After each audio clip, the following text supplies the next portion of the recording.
Williams was once the pride of his family. Born into a humble home, he was everything his parents prayed for. Intelligent, hardworking, vibrant, and full of promise. He worked tirelessly through school, often reading under the dim light of a kerosene lamp while others slept. His dedication paid off when he earned a full scholarship to study for his master's degree in the UK. When the news broke, the entire town celebrated. Elders called him our son, and his parents wept tears of joy, telling everyone that their son would one day lift the family's name high. His girlfriend, Kate, was the happiest of them all. She had stood by him when he had nothing, selling food at the roadside to help him pay for extra classes, sacrificing her own dreams just to see him succeed. When the day of William's return finally came, the entire town gathered at the dusty roadside to welcome their son. Children ran ahead, shouting his name. Women ululated with joy. His parents stood at the front, dressed in their best clothes, holding each other's hands like they had the day he first left. The car that pulled up was sleek, black, and unfamiliar, the kind only seen in magazines. Williams stepped out, wearing a crisp designer suit and dark sunglasses. His skin was lighter, his accent had changed, and the boy who once bowed respectfully before elders now barely nodded. "Ah, my son, welcome home," his mother cried, running to embrace him. Williams stepped back slightly, adjusting his suit. "Careful, Mum, this is expensive fabric." The laughter and cheer in the crowd dimmed a little, but no one said anything. They thought maybe the city had just made him more polished. But as the days passed, it became clear, something deeper had changed. He no longer sat outside with his father in the evenings, shelling groundnuts and sharing stories. He didn't visit the elders to greet them, as tradition demanded. When they came to see him, he addressed them as though they were bothersome beggars. One afternoon, an elderly neighbor brought him palm wine as a welcome gift. Williams glanced at it and scoffed. "This is what you drink here? In London, we don't take such unhygienic things." The old man walked away, head bowed in shame. Kate watched all of this with a heavy heart.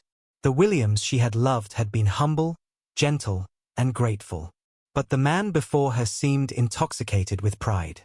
When she tried to remind him of the people who had supported him, he brushed her off. "You don't understand, Kate," he said one evening, standing in front of his newly furnished apartment. "I've seen the world now. I can't go back to this." He waved his hand dismissively at the simple street they once walked together.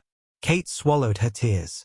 She had stood by him when he wore torn shirts and ate one meal a day, but now, he barely looked at her. The entire town whispered about his arrogance, but Williams didn't care. In his mind, he had made it, and no one from his past could measure up to the new life he envisioned. Williams thought his life was about to take a dazzling turn. With his UK degree, tailored suits, and the air of someone who had seen the world, he was sure the city's most beautiful and influential women would fall at his feet. He started attending high-end parties, strolling into lounges where soft jazz played in the background and perfume filled the air. He approached women with polished confidence, but each encounter ended the same way. The first woman smiled at him politely but excused herself after 5 minutes. The second looked him up and down, then laughed softly, "You're charming, but not my type." By the fourth rejection, he felt a sting in his pride. He convinced himself they were intimidated by his success. But the truth hit him hard one Saturday evening. At a popular restaurant, Williams spotted a woman he'd been following on social media. Elegant, wealthy, the kind of woman who had men competing for her attention. He approached her table with his most charming smile. "Good evening. I thought I'd come over and introduce myself," he began. She looked up slowly, her expression flat. "You're Williams, right? The one who came back from the UK?" "Yes," he said, straightening his jacket. She set her wine glass down. "I've heard of you. The arrogant one from the town. The one who talks down to his own people." Her eyes narrowed. "If that's how you treat those who stood by you, why would I expect you to treat me any better?" Her words were like ice water down his spine. People at nearby tables had begun to glance over. Williams muttered something under his breath and walked away, but inside, his confidence was shaken. That night, for the first time, he felt the cold weight of loneliness. The city women didn't want him. The warmth he once knew had faded. It was in that fragile moment that he remembered Kate, the one person who had loved him without conditions, the one who never laughed at his dreams when they seemed impossible. He picked up his phone and called her. Kate hesitated when she saw his name flash on her screen. But her heart, still tender despite the pain he'd caused, made her answer. "Kate, can we talk?" William's voice was softer than she'd heard in months. And just like that, they started seeing each other secretly. Months later, Kate discovered she was pregnant. Her hands trembled as she held the test strip. It was a mixture of fear and hope, fear of how Williams would react, but hope that this child might finally reconnect them, reminding him of the love they once shared. She decided to tell him in person. That evening, she waited for him in his sitting room. The decor was modern, spotless, and cold, just like him these days. When he walked in, he glanced at her as if she were an uninvited guest. "What are you doing here, Kate?" "I'm busy." She took a deep breath. "Williams, I'm pregnant. You're going to be a father." For a moment, there was silence. Then, Williams let out a short, mocking laugh. "Me? The father? You must be joking." Kate blinked, unsure she'd heard him right. "Williams, you're the only man I've been with." He shrugged, his tone dripping with arrogance. "Kate, don't insult my intelligence. I know how women like you operate. You disappear for weeks, then show up with stories. If you're looking for someone to trap into marriage, look elsewhere." The words hit her like a slap. Her lips trembled, but she refused to cry in front of him. "Trap you? After everything I did for you? After standing by you when you had nothing?" But Williams wasn't listening. He turned away, busying himself with pouring a drink. "I'm not marrying you, Kate. In fact, you should leave before people start thinking you're living here." Her legs felt weak.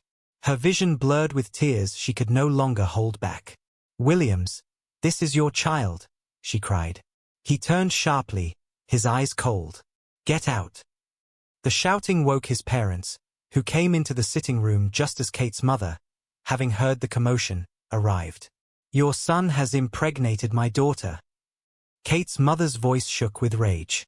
"And he will marry her." Williams smirked. "Over my dead body." Kate's mother stepped forward, her voice low but dangerous. "Williams, I watched my daughter sell food by the roadside to help you through school. And this is how you repay her." But he wouldn't listen. He ordered them both out of his house. The stress and humiliation were too much. As Kate tried to stand, her knees buckled. She collapsed onto the cold marble floor. Williams froze for a split second, then stepped back, as if afraid to touch her. Kate's mother rushed to her side, gathering her in her arms. "I should have known," she whispered bitterly, "that snakes never change their skin." She carried her daughter out of the house without looking back. For the rest of the night, Williams sat alone, sipping his drink, but the echo of Kate's voice, trembling with betrayal, lingered in the silence. It was a week after Kate had been taken away. Williams was sitting in his room, scrolling aimlessly through his phone, when he overheard a heated conversation between his parents. At first, he ignored it, but then, a sentence froze him in place. "We took him in when his mother begged us. She had nothing." His heart thudded. Slowly, he stepped out of his room. "Mum, what did you just say?" His mother's eyes darted to his father, then back to him. She sighed heavily, as if releasing a burden she had carried for years. "Williams, we are not your biological parents." The room seemed to tilt. "What are you talking about? This is some kind of joke, right?" His voice shook. His father leaned forward, speaking softly. "Your real mother was just a young girl when she had you. Your father, we don't even know who he was, abandoned her the moment she told him she was pregnant. She was desperate, with no money, no family willing to help, except my wife and I, so we took you in as our own and raised you with love." William's knees felt weak. His mother placed a trembling hand on his shoulder. "Your mother loved you enough to let you go, but she cried every time she saw you from afar. She didn't want you to grow up feeling unwanted. Her words sliced into him like knives. For the first time, he saw himself in Kate's unborn child, an innocent life, at risk of starting the same painful journey he had unknowingly walked. The memory of Kate's tear-streaked face came rushing back. The way she clutched her stomach, begging him to believe her. The way she collapsed while he stood there, doing nothing. And now he knew, if he left her, his child would grow up without a father, just like he did.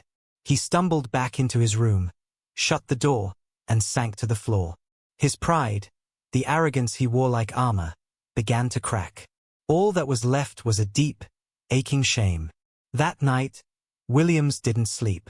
He kept hearing his mother's voice saying, "Your father abandoned her the moment she told him she was pregnant."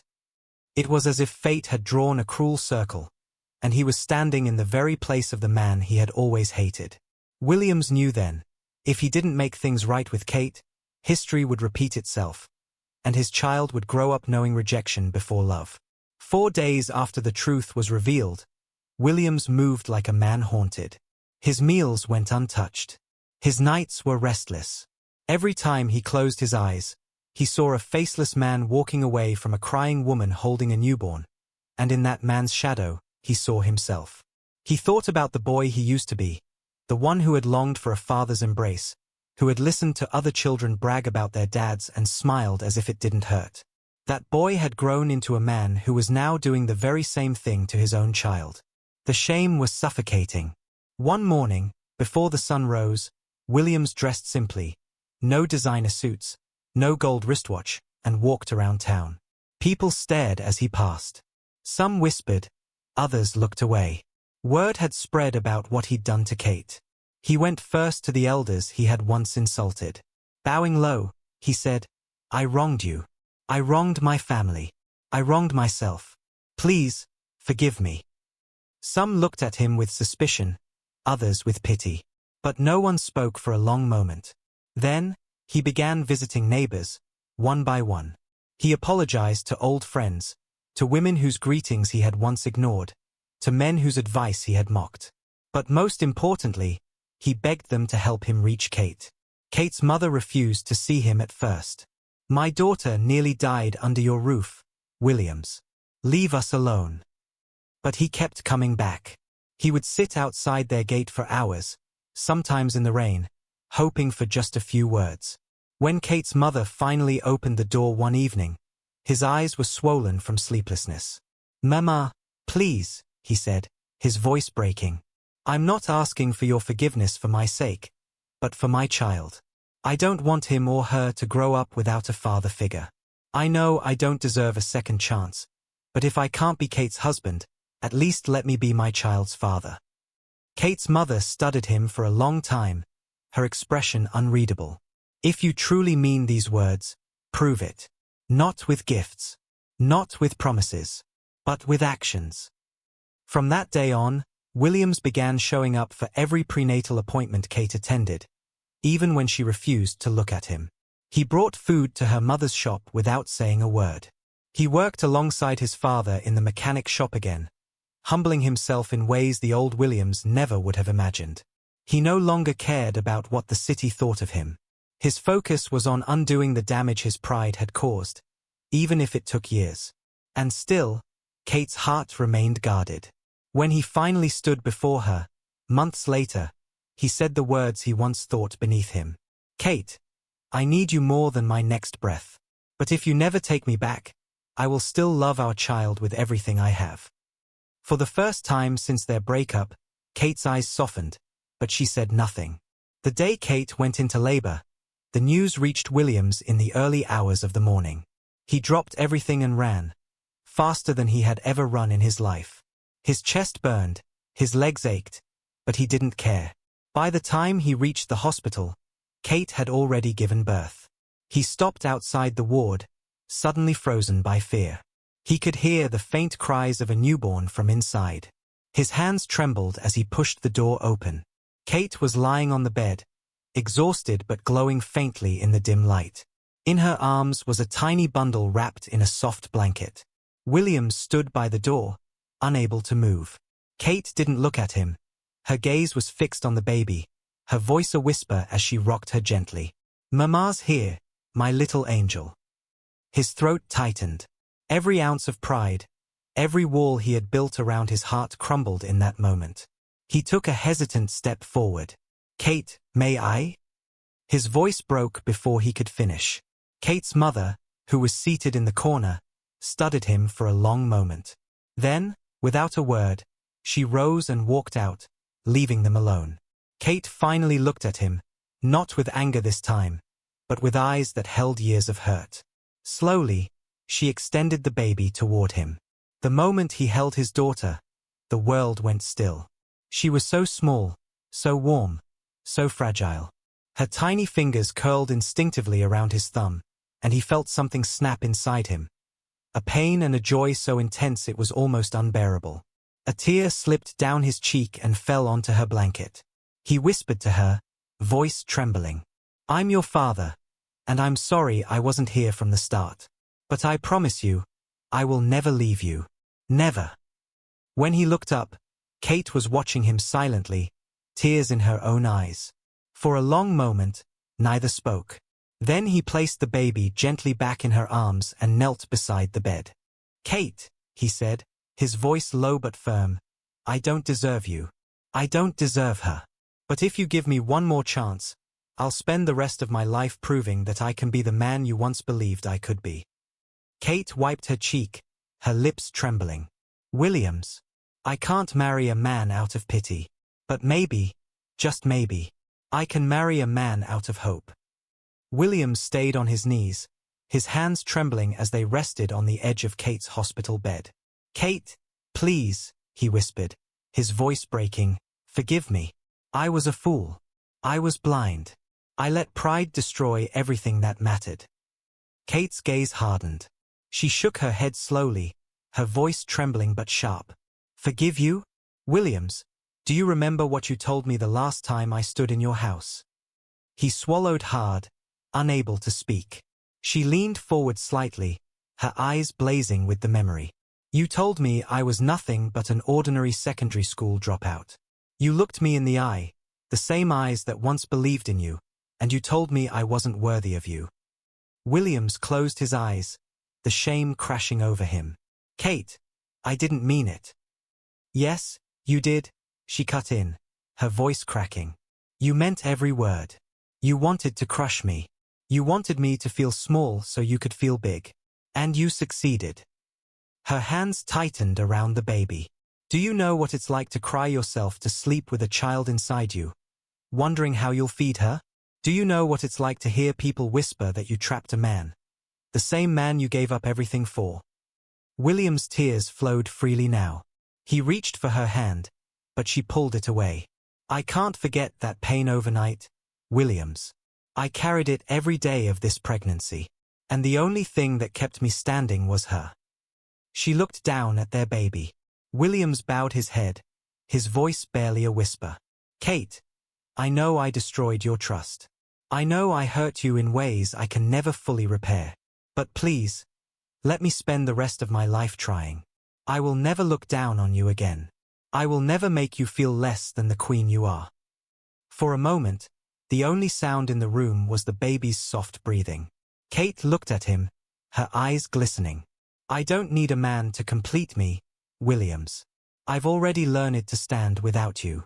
But maybe our daughter deserves to know the man her father is trying to become." It wasn't forgiveness, not yet. But for Williams, it was a sliver of hope. And in that sliver, he vowed to rebuild not just his family, but the man he was meant to be.